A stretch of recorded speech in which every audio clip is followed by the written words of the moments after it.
Hello and welcome to the video. My name is INCOOM and today we are going to dive deeper into on-chain security using Railgun privacy app.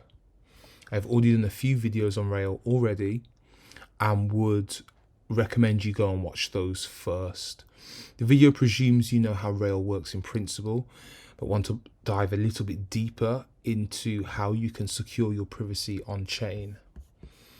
I'm also kind of go into detail about using multiple wallets and accounts and making sure they are independent of one another. This is so we are not tracked and we can't link like a wallet to our identity, which to me is important. Please remember that none of what I am saying here is financial advice. If you need financial advice, go see a financial advisor. I am not one. Make sure you pay your taxes, regardless of how you choose to operate on chain.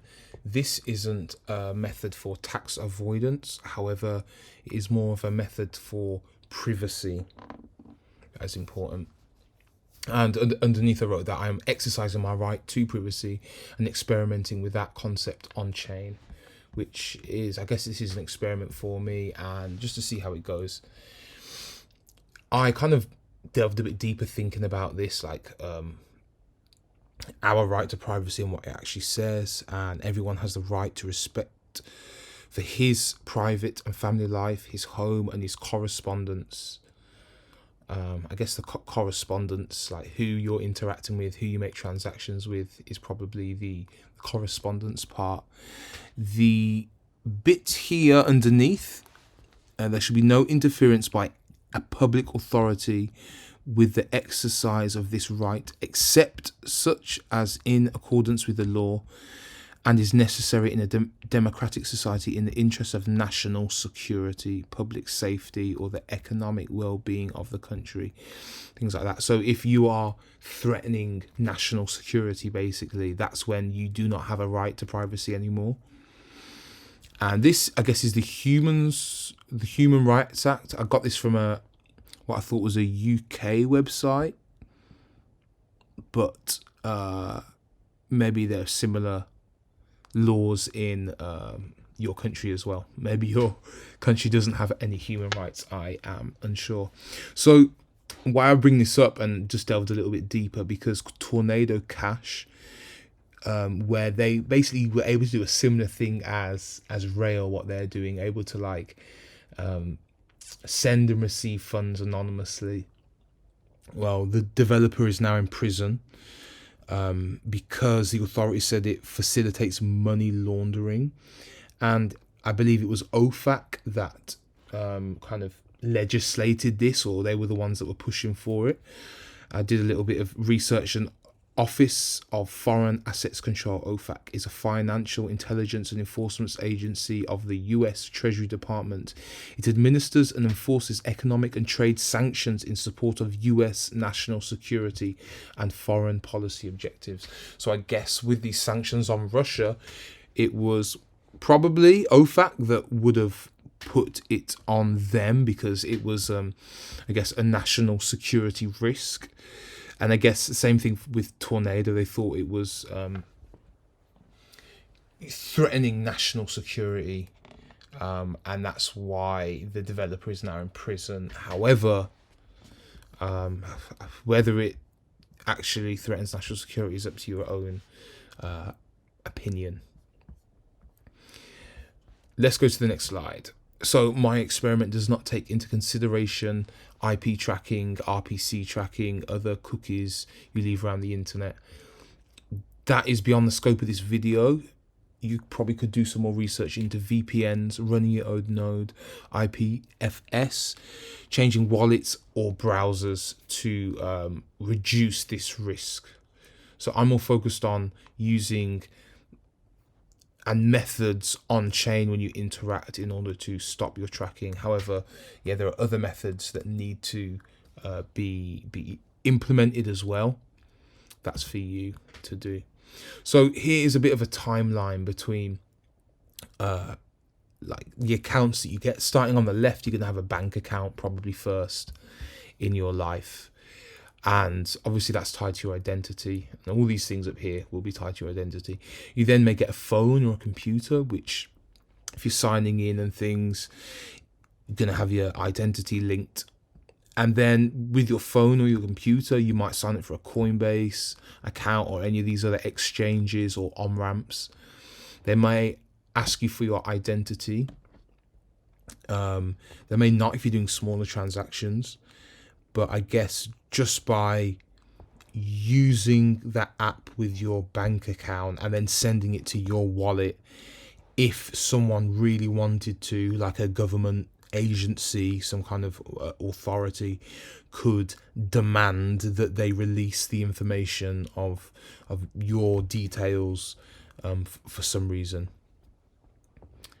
So yeah, that's why I'd say that they're all KYC. They come under the same category.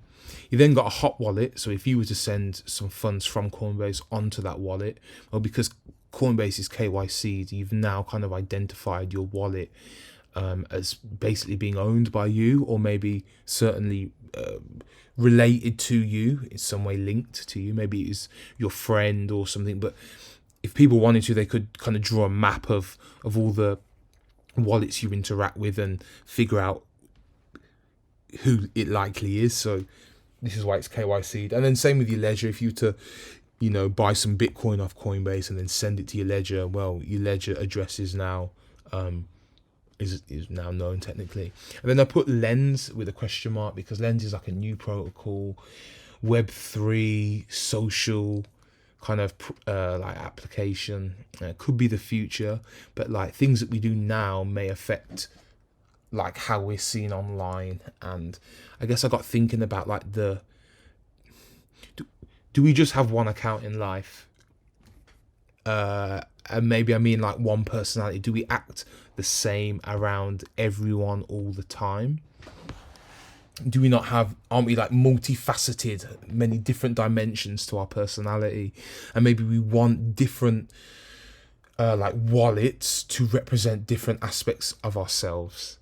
And to have like one account that was linked to your wallet, which was linked to your own identity, would be a bit like prison in some ways, because it is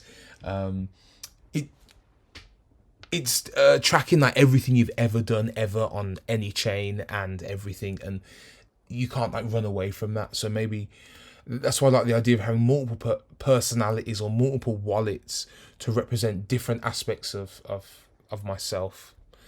Wow. Okay, so I started to ask about like, do we have the right to privacy, and do you need a reason to have privacy? Which I thought was an interesting thought. Do you really trust the people that want to protect you? Would you rather protect yourself?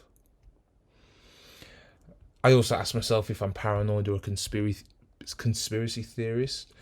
I kind of keep the same mentality as wearing a seatbelt, in that I've never really ever had to use my seatbelt, as in like in a car accident. However, I wear it just in case, because I'll be damn thankful that I wore it if I ever do need to use it.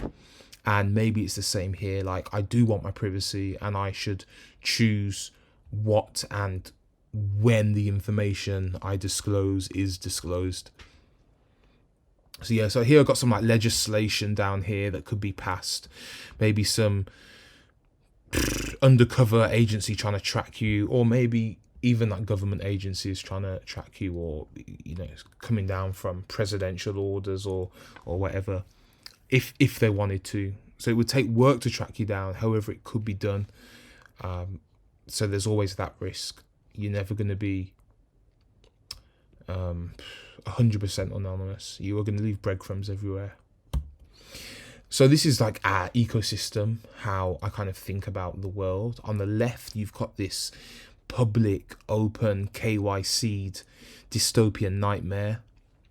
For the purpose of this video, there are obviously positives about public blockchains.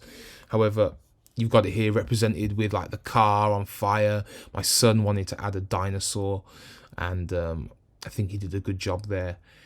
And then we have to go through this black abyss in the middle. We pass through the pearly gates and we make it to anonymous ninja land on the right. This is where our transactions are hidden, and this is kind of where we want to interact with the world in anonymous ninja land, not in this dystopian public nightmare where everything can be tracked and everyone knows your identity. And the key to this here in the middle is rail and a ZK address that you have. So on a basic level, you could just have 2 hot wallets and 2 ledger wallets, and that would be enough to it. So as you can see here, the ledgers would share 1 seed phrase and the hot wallets would share another seed phrase. The ledger tends to be 24 words, and the hot wallets that you make on like MetaMask or other things is a 12 word. And you'd use the derivation path to kind of differentiate between the wallets. So let's say my path to get money on and onto a wallet anonymously would be to go from my bank to an exchange to the hot wallet of choice that I want, and then from the hot wallet I would shield it through rail onto that 0ZK address, and then from there I would be able to unshield it to basically any address privately. Here you could go straight to ledger if you wanted to. You could also send it to any hot wallet. You could send it to any address basically if you wanted to, because from the rail private address, that's what makes it private when you send it. So you could send it to any wallet privately. So now the off ramp is a little bit different because ledgers don't currently connect through the rail app. You have to use a hot wallet in order to connect, I've been using the same hot wallet, the same seed phrase as my KY seed hot wallet, as you can see on the left. So these two have the same seed phrase. I've shown that earlier. One, it has the 0 path, and this is the 1 path in it. And I would first go from my ledger. I would send it to this hot wallet here, and then I would be able to shield it on. I'd be able to shield it onto rail, and then from rail it would be then sent privately back to my KY seed wallet of choice.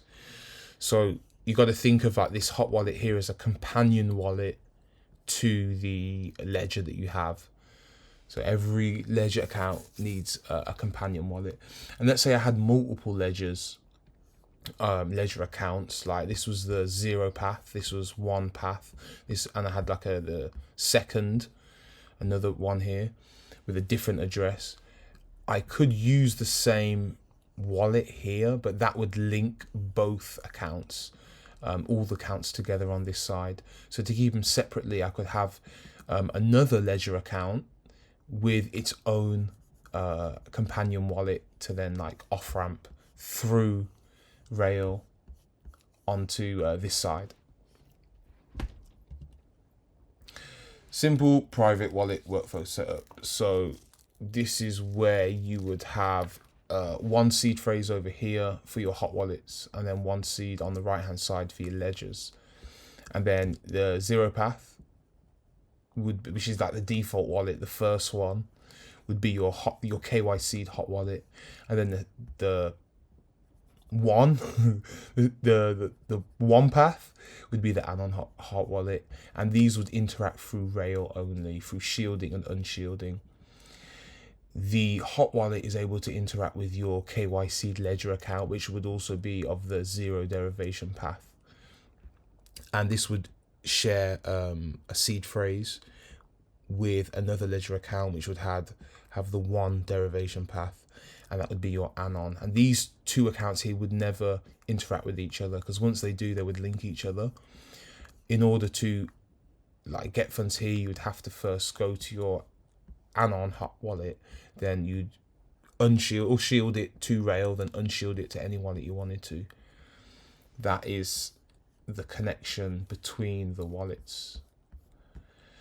So in order to kind of understand this better, you could generate a random seed phrase. You could scroll to the bottom to see how derivation path works along with their respective public and private keys. You got to use this website at your own risk.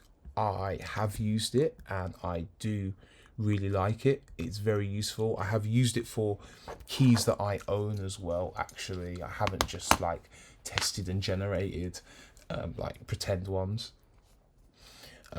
However, you definitely should use this at your own risk. I do not recommend putting your actual seed phrase anywhere on the internet, if you can help it. And actually, I'll just show you what that looks like. I believe that's on the next slide. Here, this is the derivation path here. So you got the 0. The first account is 0. That's your default account.